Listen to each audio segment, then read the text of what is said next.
Hello friends, இன்றைக்கி நம்ம பார்க்க போகிறது ஜப்பனி அனிமி சீரிஸான ரீ0 starting life in another world season 2 episode 17 தான் இன்றைக்குள்ள வீடியோவில் பார்க்க போகிறோம். இன்றைக்கி நம்ம பார்க்க போகிற இந்த எபிசோட் இது எமிலியாவோட டோட்டல் ஃப்ளாஷ்பேக் கதை என்ன அப்படிங்கிறது தான் இருக்கும். மேபி இது கொஞ்சம் போர் அடிக்கலாம், ஆனால் இதில் சில இன்ஃபர்மேஷன் இருக்கிறதுனால நான் இதை சொல்லி தான் ஆகணும். ஸோ கதையை கொஞ்சம் கேர்ஃபுல்லாக வாட்ச் பண்ணுங்கள். சரி வாங்க இன்னைக்குள்ள கதைக்குள்ளே போக ஆரம்பிக்கலாம். இன்றைக்கி நம்ம பார்க்க போகிறது ரீ0 starting life in another world season 2 episode 17. Emilia ஸ்னோக்குள்ளே உடஞ்சி போயிருக்கிறா. இப்போ அந்த ஸ்னோ உடஞ்சி போகுது. என்னை மன்னிச்சிரு எமிலியா, இத்தனை கிழமை உன்னைய தனியாக விட்டுட்டேன், உன்னை கண்டுபிடிக்கிறதுக்கு இவ்வளோ நாள் ஆயிடுச்சு அப்படின்னு சொல்லிட்டு பங்கோட வாய்ஸ் கேட்குது. அதான் இப்போ என்ன பார்க்குறதுக்காக வந்துட்டீங்கல்ல, எதுக்காக ஃபீல் பண்ணுறீங்க? ஆமாம் நீங்கள் யார் அப்படின்னு சொல்லி எமிலியா கேட்குறா. ஓ ஆமாம், நீ எல்லாத்தையும் மறந்துட்டல அப்படின்னு சொல்லிட்டு பங்க் சொல்லுது. இப்போ அப்படியே அந்த ஃப்ளாஷ்பேக் முடியுது. நமக்கு ரியல் டைமுக்கு கொண்டு வராங்க. எமிலியா ஃபஸ்ட்டு ட்ரையல்ஸில் கலந்துக்கிட்டு இருக்கா. இப்போ அவளோட பாஸ்ட் லைஃப்பை பற்றி தான் அவள் பார்க்க போகிறா. எகட்னா என்னாச்சு, நான் ரொம்பவும் ஃபாஸ்ட்டாக போகிறேன்னா உங்கள் பின்னாடி ஸ்லோவாக வரப்பான்னு எமிலியா கேட்குறா. நீ எம்எல்ஏ இப்படி இறக்கம் காட்டி நடிக்கிறதுனாலலாம் நான் உன்னை ட்ரையல்ஸில் ஈஸியாக பாஸ் பண்ண விட்டுற மாட்டேன் அப்படின்னு சொல்லிட்டு எக்கட்னா சொல்லவும், நான் உங்கள் மேலே அக்கறையில் தான் கேட்டேன்னு எமிலியா சொல்கிறா. இந்த இடம் ஃபுல்லாகவே இல்யூஷன்ஸ் தான், இதில் எதையும் நம்மளால் தொடக்கூட முடியாது. நீ தூங்கும் போது வர்ற உன்னோட அந்த ட்ரீம் வேர்ல்டு அதுக்கும் இதுக்கும் வித்தியாசம் இருக்குது. ஏன்னா இது உன்னோட மெமரிஸில் இருக்கிறது மட்டும்தான், இதில் ஆல்ரெடி நடந்ததை மட்டும்தான் பார்க்க முடியும் அப்படின்னு சொல்லிட்டு அவள் கூட்டிகிட்டு போகிறா. சரி ஓகே, அதை பற்றி எனக்கு கவலை இல்லை, ஏன்னா என்ன நம்பி சுபாரு இருக்கான், அவன் நம்பிக்கை நான் வேஸ்ட் ஆக்க மாட்டேன் அப்படின்னு சொல்லிட்டு எமிலியா கான்ஃபிடென்ஸோட பேசுகிறா. போன தடவை நீ ட்ரையல்ஸில் வந்தப்போ உன்னோட பாஸ்ட் லைஃப்பை பார்த்துருக்க, நீ என்ன பண்ணியிருக்கன்னு உனக்கு ஞாபகம் இருக்குல்ல அப்படின்னு எக்கட்னா கேட்கவும், எனக்கு நல்லாவே ஞாபகம் இருக்குது, ஆனால் சுபாரு அதனால மாறிட போகிறதில்ல அப்படின்னு சொல்லிட்டு இப்போ அவங்க ஒரு வீட்டுக்கு போகிறாங்க. இந்த கதவை என்னால் தொட முடியாதுல்ல, நம்ம இதுக்குள்ள வழியாக போகலாம் அப்படின்னு சொல்லவும் இப்போ அவங்க ரெண்டு பேரும் உள்ள வழியாக போய் பார்க்குறாங்க. இவங்க போய் பார்த்தா அங்கே குட்டி எமிலியாவும் இன்னொருத்தவங்க யாராவும் நின்றுட்டு இருக்காங்க. அது நீ தானே எமிலியான்னு கேட்கவும், ஆமாம் அது நான் தான், பக்கத்தில் இருக்கிறது எங்கள் அம்மா ஃபார்ச்சூனா அப்படின்னு அவள் சொல்கிறா. எமிலியா நான் வர்ற வரைக்கும் சமத்தா இங்கேயே இருக்கணும்னு அப்படின்னு சொல்லுவோம். இன்னும் திரும்பவும் அந்த வேலை வந்துடுச்சா அப்படின்னு எமிலியா கேட்குறா. ஆமாம், நீ என்னோட பிரதரோட சில்வர் ஹேரை வச்சுருக்க, ஆனால் உன்னோட ஃபேஸ் அது உங்கள் அம்மா மாதிரியே தான் இருக்குது, நீ ரொம்பவும் சமத்து பொண்ணு உங்கள் அம்மா மாதிரி அப்படின்னு சொல்லுவோம். ஆமாம் நான் சமத்து பொண்ணு அப்படின்னு சொல்லி எமிலியா சொல்கிறா. ஆக்சுவலி இவங்க என்னோட சொந்த அம்மா கிடையாது, எங்கள் அப்பாவோட சிஸ்டர், நான் ஆனால் இவங்கள அம்மா மாதிரி பார்த்துக்கிடுவேன் அப்படின்னு சொல்லி எமிலியா எக்கட்னா கிட்ட சொல்கிறா. இப்போ அவள் வெளியே போனோடனே சரி நான் தனியாக இருக்க வேண்டியது இருக்கு அப்படின்னு சொல்லிட்டு குட்டி எமிலியா வருத்தப்பட்டு இருக்கா. அப்போ அங்கே ஒரு ஸ்பிரிட் வரவும் அது ஒரு ஃபேரின்னு நினச்சிக்கிட்டு, ஹே ஃபேரி எங்கே போகிற அப்படின்னு சொல்லி அது போன வழியாக இவ்வளோ ஃபாலோ பண்ணி போகிறா. பார்த்தா வெளியே வந்துடுதா. இப்போ ஐ ஜாலி அப்படின்னு சொல்லிட்டு இவா வில்லேஜில் என்ன நடக்குன்னு எட்டி போய் பார்த்துட்ருக்கா. இங்கே தான் உங்களுக்கு ஒரு பெரிய ஆச்சரியம் காத்துட்ருக்கு. யார் நின்றுட்டுருக்கான்னு பாருங்கள். இவனை உங்களால் கண்டுபிடிக்க முடியுதா? இவனை பார்த்த உடனே உங்களுக்கு கண்டிப்பாக தெரிஞ்சிருக்கும்னு நினைக்கிறேன். நீ பண்ண ஹெல்ப்க்கு ரொம்பவும் தேங்க்ஸ் கியோஸ் அப்படின்னு சொல்லிட்டு அந்த ஃபார்ச்சூனா இவங்கிட்ட சொல்லிட்டு இருக்கா. இந்த வில்லேஜில் இருக்கிற எல்லாருக்கும் நீ ரொம்பவும் நிறைய ஹெல்ப் பண்ணியிருக்க, ரொம்பவும் தேங்க்ஸ் அப்படின்னு சொல்லிட்டு அவள் சொல்கிறா. என்ன மாதிரி ஒரு பாவம் செஞ்ச ஒருத்தன் அட்லீஸ்ட் இதை மட்டுமாச்சு செஞ்சு புண்ணியத்தை தேடிக்கிடுறேன், இந்த காட்டுக்குள்ளே உங்களை தங்க வச்சது தான் எனக்கு வருத்தமாக இருக்குது அப்படின்னு கியோஸ் சொல்லவும், அதனால் ஒன்றும் பிரச்சனை இல்லை, இந்த இடத்துல இருக்கிறது தான் மற்றவங்களுக்கும் சேஃப், இங்கே வெதர் ஏதோ சேஞ்ச் ஆகலாம், அந்த ஸ்பிரிட்ஸ் தான் அதுக்கெல்லாம் காரணம், மற்ற எல்லாருக்குமே இந்த இடம் பிடிச்சிருக்கு அப்படின்னு அவள் பேசிகிட்டு இருக்கும்போது ஆர்ச்சி அப்படிங்கிற ஒருத்தன் வந்து எல்லா பொருளையும் நாங்கள் இறக்கிட்டோம் அப்படின்னு சொல்லிட்டு சொல்கிறான். சரி அப்போ நான் கிளம்ப வேண்டிய நேரம் வந்துச்சு அப்படின்னு சொல்லிட்டு இப்போ கியோஸும் அவன் ஆளுங்களும் அந்த இடத்துல இருந்து கிளம்பும்போது எமிலியா எப்படி இருக்காங்கன்னு கேட்கவும், அவன் நல்லா தான் இருக்கா, ஆனால் என்னால் ஒன்று அவளை பார்க்க விட முடியாதுன்னு சொல்லவும், பரவாயில்ல அவங்க நல்லா இருக்காங்கன்னு தெரிஞ்சதே போதும் அப்படின்னு சொல்லிட்டு இவன் கொஞ்சம் சோகமாகவும், பாஸ் கிளம்பலாமா அப்படின்னு சொல்லி ஒருத்தர் கேட்குறான்.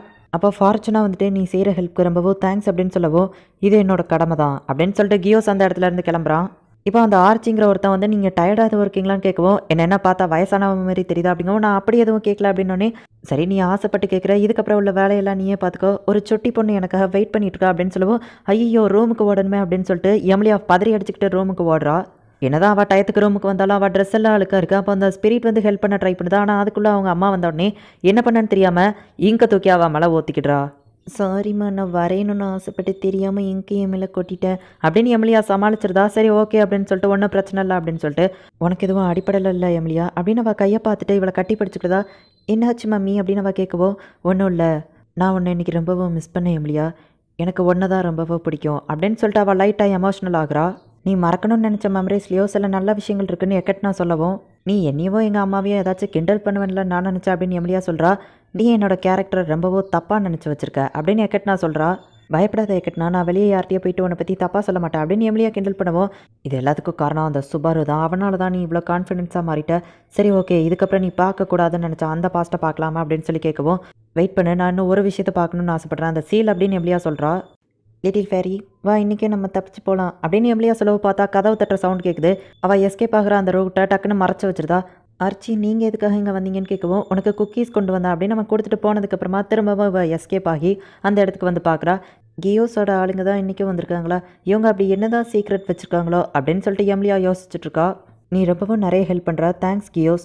ஏஞ்சல் காஸ்டியூம் ட்ரெஸ் ஏதாச்சும் சின்ன சைஸில் உன்ட்ட இருக்கா அப்படின்னு சொல்லி கேட்கவோ, உங்கள் சைஸ்க்கே இருக்குது அப்படின்னு அவன் சொல்கிறான். நான் ஒன்றும் எனக்காக கேட்கல, எமிலியாக்காக தான் கேட்டேன் அப்படின்னு சொல்லவோ, இல்லை உங்களுக்கு போட்டால் நீங்களும் அழகாக தான் இருப்பீங்க அப்படின்னு சொல்லிட்டு அவன் ஃப்ளாட்டிங் பண்ணுறான். அவள் உடனே கொஞ்சம் அமைதியாகவும், என்னாச்சு உங்களுக்கு எதுவோ ஃபீவர் அடிக்கா, பார்க்க டல்லாக தெரியுறீங்களே அப்படின்னு சொல்லி அவன் தொட்டு பார்க்கவும், என்ன சின்ன பொண்ணு மாதிரி ட்ரீட் பண்ணதா அப்படின்னு அவன் சிரிக்கவும், இந்த கியோஸ்க்கும் அறிவில்லை ஆர்ச்சிக்கும் அறிவில்லை அப்படின்னு சொல்லிட்டு எமிலியா கிண்டல் பண்ணுறா. அந்த சீல் இன்னும் சேஃபாக தானே இருக்குது அப்படின்னு கியோஸ் கேட்கவும், ஆமாம் எந்த பிரச்சனையும் இல்லை, அது சேஃபாக தான் இருக்குது. ஒவ்வொரு தடவையும் நீ இப்படி கேட்குறிய அப்படின்னு கேட்கவும், அது என்னோட கடமை, அதுதான் எமிலியாவுக்கும் நல்லது, அவங்க அப்பா அம்மாவுக்கும் நல்லது அப்படின்னு நம்ம சொல்லவும், என்ன சீல் அப்படின்னு சொல்லிட்டு இவள் கேட்குறா. அந்த ஸ்பிரிட் இவளுக்கு வழிகாட்டுது. சரி ஓகே நம்ம போவோம் அப்படின்னு சொல்லிட்டு எமிலியா அந்த இடத்துக்கு போய் பார்க்குறா. இப்போ நம்ம பெரிய எமிலியாவும் எக்கட்னாவும் அந்த சீல் இருக்கிற இடத்த போய் பார்க்குறாங்க. அது ஒரு டோர் மாதிரி இருக்குது, சுற்றி பனியாக இருக்குது. இந்த கதவு தான் அதுக்கான காரணம் அப்படின்னு எமிலியா சொல்லவும், ஓ அப்போ உனக்கு இது தெரிஞ்சிருக்கா அப்படின்னு சொல்லி எக்கட்னா கேட்குறா. இதுதான் அந்த சீலா அப்படின்னு வந்து எமிலியா பார்க்குறா. இப்போ சாங்சுவரிக்கு வெளியே அடைச்ச கார்ஃபீல்ட், எமிலியா தான் அதை ஃபஸ்ட்டு பார்க்கணும்னு நினச்சேன், ஆனால் நீ போயிட்டு அதை பார்த்துட்டியா. எமிலியாவுக்கு சப்போர்ட்டிவாக கான்ஃபிடென்ஸாக இருக்கணுங்கிறதுக்காக தான் நான் போயிட்டு அந்த செவத்தில் ஆல் தி பெஸ்ட்லாம் எழுதி வச்சேன். அது சின்ன பிள்ளைத்தனமாக தான் இருக்கும், ஆனால் அதை நீ பார்ப்பேன்னு நான் நினச்சி பார்க்கல அப்படின்னு நம்ம ஹீரோ வெக்கப்பட்டுட்டு இருக்கான். சரி பரவாயில்ல விடுங்க பாஸ், நான் தானே பார்த்தா ஒன்றும் பிரச்சனை இல்லை, நம்ம அடுத்த வழியை பார்ப்போம் அப்படின்னு நம்ம சொல்லவும், நீ முடிச்சுட்டு வரதுக்கு 1 மணி நேரம் ஆச்சு, எமிலியாவுக்கும் அதே டைமிங் தான் ஆகும்னு நினைக்கிறேன் அப்படின்னு நம்ம ஹீரோ சொல்லவும், அதை பாஸ் பண்ணாதான் 1 மணி நேரம் ஆகும் அப்படின்னு ஆர்த்தா சொல்லவும், கொஞ்சம் நம்பிக்கை வைடா அப்படின்னு சொல்லிட்டு ரேம் வந்து சொல்கிறா. ஷீமா உங்ககிட்ட பேசணும்னு நினைக்கிறாங்க அப்படின்னு ரேம் வந்து சொல்லவும், ஷீமா இதுக்கு உன்ட்ட பேசணும் அப்படின்னு கார்ஃபீல்ட் கேட்கவும், அவள் தான் உன்னை பற்றி என்கிட்ட சொல்லவே செஞ்சா அப்படின்னு நம்ம ஹீரோ பேசிகிட்டு இருக்கும்போதே, நம்மளால் சில விஷயங்களை தடுக்க முடியாது அப்படின்னு அவள் வந்து சொல்கிறா. இங்கே நம்ம எமிலியா, இது என்னால் திறக்கவே முடியலையே, இந்த சீலை நான் கண்டுபிடிச்சதுக்கு அம்மாவும் கியோஸும் தான் காரணம், ஏன் மேலே எந்த தப்பும் இல்லை அப்படின்னு சொல்லிட்டு அவளோட ஸ்பிரிட்ஸை கூப்பிட்டுட்டு இப்போ அந்த இடத்துல இருந்து போயிருந்தா. ஃபேரிஸ் வாங்க அப்படின்னு சொல்லி போயிட்டு இருக்கும்போது, என்னாச்சு ஃபேரிஸ் அந்த சைடு போகணுமா, ஏதோ இன்ட்ரெஸ்டிங்காக இருக்கும் போல் அப்படின்னு போய் பார்த்தா அந்த இடத்துல கியோஸ் நின்றுட்டு இருக்கான். யார் அது ஒளிஞ்சிட்ருக்குது, ஒழுங்காக வெளியே வாங்க அப்படின்னு சொல்லிட்டு கியோஸ் சொல்லவும், சார் ப்ளீஸ் யார்கிட்டயும் சொல்லிடாதீங்க, நான் என் வீட்டுக்கு போயிட்டுருக்கேன் அப்படின்னு சொல்லுவோம். ஓ நீ ஒரு க்யூட்டான குட்டி பண்ணா அப்படின்னு நம்ம பக்கத்தில் போயிட்டு இதுக்கு வாய்ப்பே இல்லை அப்படின்னு அழ ஆரம்பிக்கவும், என்னாச்சு கியோஸ் அப்படின்னு அவள் கேட்குறா. எமிலியா இது நீங்களே தான், நான் உங்களை பார்த்துட்டேன், உங்களை பார்க்குறது தான் என் லைஃப்பில் நான் பண்ண ஒரு பெரிய புண்ணியம் அப்படின்னு அவள் அழுதுகிட்டே சொல்லவும், என்னாச்சு கியூஸ் எதனால அழற அப்படின்னு சொல்லிட்டு அவள் கேட்குறா. இது நான் கஷ்டத்தினால அழலை, சந்தோஷத்தினால அழறேன் அப்படின்னு அவன் சொல்லவும், சரி சரி ஃபீல் பண்ணாத அழாத என்ன அப்படின்னு சொல்லிட்டு எம்லியா போயிட்டு சமாதானப்படுத்துகிறா. எனக்கு பயமாக தான் இருக்குது, ஆனால் இதுக்கப்புறம் நான் பயந்து ஓட போகிறதில்ல அப்படின்னு சொல்லிட்டு பெரிய எம்லியா எக்கட்னா கிட்ட சொல்கிறா. நீ செஞ்ச விஷயங்கள்லாம் ஈஸியானதுன்னு நினைக்கிறியா அப்படின்னு கேட்கவும், அந்த விஷயத்துக்கு சுபாரு என்னை மன்னிச்சிருவான்னு நான் நம்புகிறேன். நான் இதுக்கப்புறமா வீக்காக இருக்கணும்னு ஆசைப்படலை, அது போக சுபாரு என் மேலே நம்பிக்கை வச்சுருக்கான், அதை கண்டிப்பாக நான் காப்பாற்றுவேன் அப்படின்னு சொல்லிட்டு எம்லியா சொல்கிறா. ஓ அப்படியா அப்படின்னு எக்கட்னா கேட்குறா.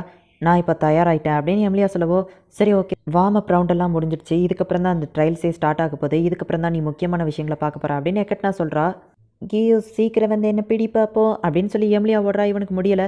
என்ன கியோஸ் முடியலையா அப்படின்னு சொல்லி கேட்கவும், எம்லியா மட்டும் அவங்களோட வீட்டில் இருந்திருந்தாங்கன்னா இன்னும் ஹெல்த்தியாக வளர்ந்துருப்பாங்கன்னு சொல்லவோ, ஆனால் அது நடக்காதுன்னு உனக்கே தெரியும்ல அப்படின்னு சொல்லிட்டு ஃபார்ச்சுனா கேட்குறா. 2 பேரும் வளவலன்னு பேசிட்டு இருக்காம என் கூட வந்து கேம் விளாடுங்க அப்படின்னு சொல்லவும், எம்லியா அங்கே வா அப்படின்னு சொல்லவும், இவ்வளோ போயிருதா நான் உன்னை பிடிச்சிட்டேன், நான் ஜெயிச்சிட்டேன் அப்படின்னு சொல்லவும், அம்மா இதெல்லாம் சீட்டிங் அப்படின்னு சொல்லி அவள் சொல்கிறா. ஆமாம் எம்லியா நான் உன்னை எதுக்காக துரத்திட்டு இருக்கேன்னு நினைக்கிறேன் அப்படின்னு அவங்க அம்மா கேட்கவும், ஐயோ சாரிம்மா இதுக்கெல்லாம் காரணம் நான் இல்லை அப்படின்னு சொல்லவும், எதுக்காக வெளியே வந்தா அப்படின்னு அவள் கேட்கவும், இதுக்கெல்லாம் காரணம் அந்த ஃபேரிஸ் தான் அப்படின்னு சொல்லி அவள் சொல்கிறா. என்னது ஃபேரிஸா, சரி ஓகே எம்லியா நீ அந்த சீல் பக்கம் போகல அப்படின்னு கேட்கவும், இல்லைம்மா அப்படின்னு அவள் சொல்கிறா. எங்கே பாரு எம்லியா, ஒரு ப்ராமிஸ் அப்படிங்கிறது எப்போவுமே ஒருத்தங்க காப்பாற்றணும், அதுதான் ஒருத்தங்க மேலே வச்சுருக்கிற நம்பிக்கை, நீ எப்போவோ ப்ராமிஸை காப்பாற்றவில்ல அப்படின்னு சொல்லி கேட்கவும், அவளை கண்டிப்பாக அப்படின்னு சொல்கிறா. இப்போ கியோஸ் ஐயோ என்ன மன்னிச்சுக்கோங்க எனக்கும் அழுகையாக வருது அப்படின்னு சொல்லி உட்காந்து அழுதுட்டு இருக்கான். உன்னோட ஃபேரிஸ் எல்லாம் எங்கே அப்படின்னு அவங்க அம்மா கேட்கவும், இதை காட்டுறேன் அப்படின்னு சொல்லிட்டு அவள் காட்டுறா. இதெல்லாம் ஸ்பிரிட்ஸ் ஆச்சே அப்படின்னு சொல்லிட்டு அவள் ஆச்சரியப்படுதா. எமிலியா ஒரு ஸ்பிரிட் யூஸராக இருக்கும் அப்படின்னு சொல்லுவோம். ஸ்பிரிட் யூஸர்னா என்ன அப்படின்னு சொல்லி எமிலியா கேட்குறா. ஸ்பிரிட்ஸோட பவரை நீ யூஸ் பண்ணிக்கிடலாம், அதுதான் ஸ்பிரிட் யூஸர்னு சொல்லவும், அப்போ நானும் அதுங்க ஃப்ரெண்ட்ஸாக இல்லாமல் அப்படின்னு எமிலியா கேட்கவும், இதை பற்றிலாம் அவகிட்ட சொல்லாதான்னு ஃபார்ச்சுனா சொல்கிறா. எமிலியா சின்ன பொண்ணாவே இருக்க போகிறதில்ல, அவளுக்கு வருங்காலத்தில் அவளை பாதுகாத்துக்கிட்டதுக்காக வச்சு இதெல்லாம் தேவைப்படும் அப்படின்னு கியோ சொல்லவும், நான் கியோ சொல்கிறது தான் கேட்பேன் அப்படின்னு சொல்லி எம்லியா சொல்கிறா. அவளை நீ ஏன் சமாளிச்சுக்கோ அப்படின்னு ஃபார்ச்சுனா சொல்லுவோம். என்ன மன்னிச்சிருங்க நம்ம சொல்கிறான், நீங்கள் 2 பேரும் மம்மி டேடி மாதிரி நடந்துக்கிடுதீங்க அப்படின்னு சொல்லவும், இல்லை அப்படிலாம் எதுவும் இல்லை, உங்கள் அம்மாவை விட எனக்கு வயசு கூடன்னு சொல்லுவோம். என்னை பார்த்தா என்ன சின்ன பிள்ளை மாதிரி தெரியுதான்னு ஃபார்ச்சுனா கேட்கா. நான் அந்த மீனிங்கில் சொல்லலை, நீங்கள் எங்கே இருந்தாலும் க்யூட்டாக இருக்கீங்க அப்படின்னு சொல்லிட்டு அவன் சமாளிக்கிறான். நல்லா சமாளிக்கிற கியோஸ் அப்படின்னு ஃபார்ச்சுனா சொல்கிறா. இவங்க 2 பேருக்குள்ள லவ் இருக்கிற மாதிரி தெரியுது, உங்கள் அப்பா அம்மா காலத்துலேருந்தே எனக்கு இவ்வளோ தெரியும் அப்படின்னு சொல்லவும், கியோஸ் அப்படின்னு சொல்லிட்டு அவள் கத்துறா. ஓ சாரி அப்படின்னு சொல்லிட்டு அவன் மன்னிப்பு கேட்குறான். எங்கள் அப்பா அம்மாவை பற்றி ஏதோ சொன்னீங்களே அப்படின்னு சொல்லிட்டு எம்லியா கேட்கவும், அது ஒன்றும் இல்லடா செல்லம், நீ சமத்த பண்ணா இருந்தேன்னா கண்டிப்பாக நெக்ஸ்ட் டைம் நான் உன்னை கியோஸ் கிட்ட பேச விடுறேன் அப்படின்னு சொல்லவும், ப்ராமிஸாவான்னு அவள் கேட்குறா. ப்ராமிஸா அப்படின்னு சொல்லிட்டு இவ்வளோ சொல்கிறா. ப்ராமிஸை எப்போவோ காப்பாற்றணும் சரியா அப்படின்னு சொல்லிட்டு, கியோஸ் நான் உன்னை நெக்ஸ்ட் டைம் மீட் பண்ணுறேன்னா அப்படின்னு சொல்லவும், நானும் உங்களை பார்க்குறதுக்காக ஆர்வமாக காத்துக்கிட்டு இருக்கேன் அப்படின்னு கியோ சொல்கிறான். யாரோ வராங்க பாரு அப்படின்னு ஹெக்கட்னா சொல்கிறா. பார்த்தா எவனோ ஒருத்தன் வந்துட்டு இருக்கான். இந்த இடத்துக்குள்ளே வரக்கூடாதுன்னு தெரியும்ல, யார் நீ அப்படின்னு சொல்லிட்டு ஃபார்ச்சுனா கேட்கவும், முதல்ல உங்களை பற்றி இன்ட்ரடியூஸ் பண்ணிவிட்டு அதுக்கப்புறம் மற்றவங்கள பற்றி கேளுங்க, நான் எவ்வளோ பெரிய ஆள் தெரியுமா அப்படின்னு சொல்லிட்டு அவன் லோஸ் மாதிரி பேசிகிட்டு இருக்கவும், லைட்டாக கேட்டதுக்கு ஓவராக திமிரா பேசிகிட்டு இருக்கான்னு ஃபார்ச்சுனா சொல்லவோ, பார்த்து பேசுனா யார் தெரியும்ல அப்படின்னு கேட்கவும், நீ இன்னும் சொல்லவே இல்லையா அப்படின்னு அவள் சொல்கிறா. நான் விச்சஸ் கல்ட் சின் ஆர்ச் பிஷப் ரெப்ரசன்டிங் கிரீடு, என்னோட பேர் ரெகுலஸ் கார்னியா அப்படின்னு அவன் சொல்கிறான். இந்த இடத்துல இந்த எபிசோட் முடியுது. ஆக்சுவலி இவன் சண்டை போட்ட டைமிங்கில் தான் வந்துட்டு ரெம் வந்து அன்கான்ஷியஸாக போயிருப்பா. அவளை எல்லாருமே மறந்து போயிருப்பாங்க. நம்ம ஹீரோவால் இப்போ வரைக்கும் அவளை காப்பாற்றிருக்க முடியாது. அந்த வில்லன் எமிலியாவோட பாஸ்ட் லைஃப்பில் என்ன பண்ணியிருக்கான் அப்படிங்கிறத நெக்ஸ்ட் எபிசோட் பார்த்து தெரிஞ்சுக்கோங்க. அண்ட் உங்களுக்கு இந்த வீடியோ பிடிச்சிருந்ததுன்னா லைக் பண்ணிட்டு அப்படி மறக்காமல் நம்ம சேனலை சப்ஸ்கிரைப் பண்ணிடுங்க. தேங்க்யூ ஃபார் வாட்சிங். Bye guys. நெக்ஸ்ட் எபிசோடில் மீட் பண்ணலாம்.